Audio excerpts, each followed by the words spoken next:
Bimwe mu byaranze jenoside yakorewe abatutsi tariki ya 8 Mata mu 1994 nyuma y'umunsi umwe jenoside yakorewe abatutsi itangiye mu Rwanda tariki ya 8 Mata 1994 ubwicanyi bwarakomeje mu bice bitandukanye bw'igihugu.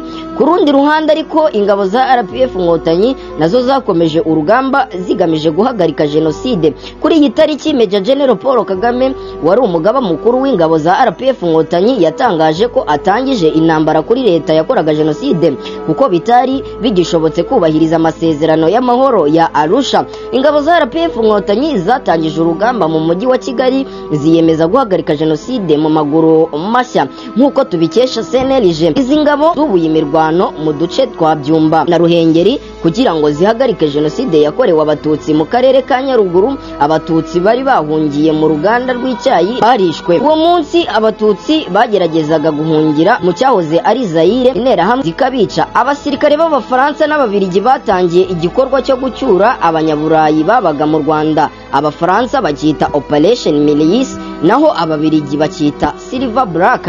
Abatutsi bari bahungiye ku musozi wa Nkwera muri Kayonza barishwe. Interahamwe n'abasirikare barindaga Perezida Habyarimana Juvenal bishe abatutsi bari bahungiye kuri Paruwasi Katolika yitiriwe Mutagatifu Karoli. Abatutsi bari bahungiye mu ishuri rya Saint Andre Nyamirambo barishwe.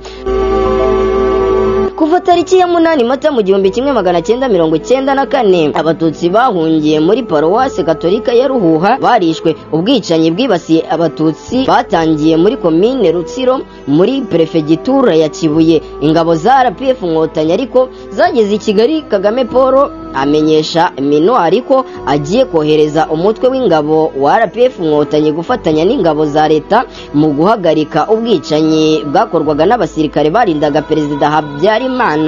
Mu Kinigi Colonel Setako Ephraim yategetse interahamwe kwica abatutsi baho. Uwo munsi ingabo za RPF Inkotanyi zarahageze ibasha kurokora bake bari bahasigaye. Abatutsi bagera ku 5,000 bari bahungiye ku rusengero rw'Abadivantiste rwa Cyambara mu murenge wa Bigogwe muri prefegitura ya Gisenyi ubu ni mu karere ka Rubavu.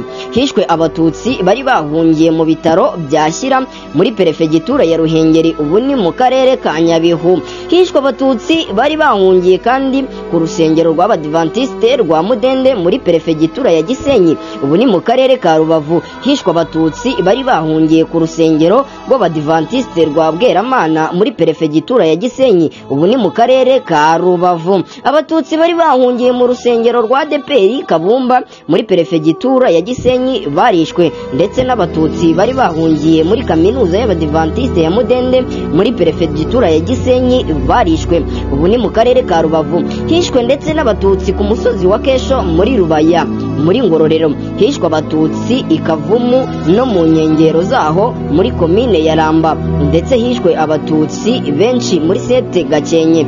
Hishwe abatutsi muri Bukeri muri komine ya Ndusu ku mugezi wa Mukungwa ku gice kigana muri Vunga. Hishwe abatutsi kuri prefegitura ya Busengo. Tariki ya 8 Mata mu 1994 kandi interahamwe n'abasirikare barinda Perezida Habyarimana bishe abatutsi bari bahungiye ahantu hatandukanye i Nyamirambo, harimo kuri Paruwasi Katolika yitiriwe Mutagatifu Karoli Ruwanga, mu kigo cy'abafurere n'abayozefite muri College Saint Andre i Nyamirambo. Uyu munsi kandi ni nabwo interahamwe zatangiye kwica abatutsi bari bahungiye kuri Paruwasi Katolika ya Ruhuha mu Bugesera. Ubwicanyi muri komine Taba muri Gitarama bwatangiye gukaza umurego guhera tariki ya 8 Mata mu 1994. Interahamwe zashize bariyeri ahantu hatandukanye harimo ahitwa Rwabashyashya, Buguri, Gishyeshye no mu nkengero z'ibitaro bya Remera Rukoma. Uwitwa Kubwimana Sirasi wari umuyobozi wa MLND muri komine Taba wari ufite ijambo rikomeye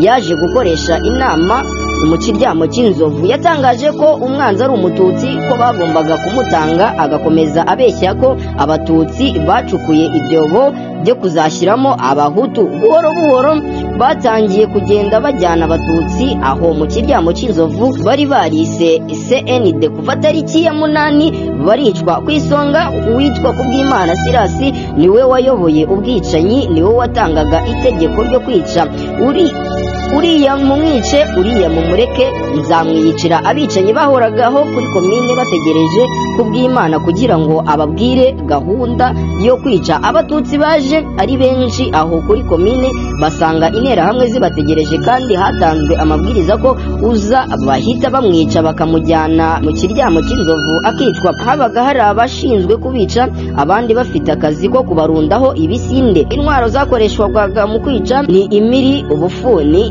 ndetse n'imipanga. Naho nsoreje ibyari byahanze itariki ya 8 Mata mu 1994 babwira ngo dukomeze kwibuka twiyubaka.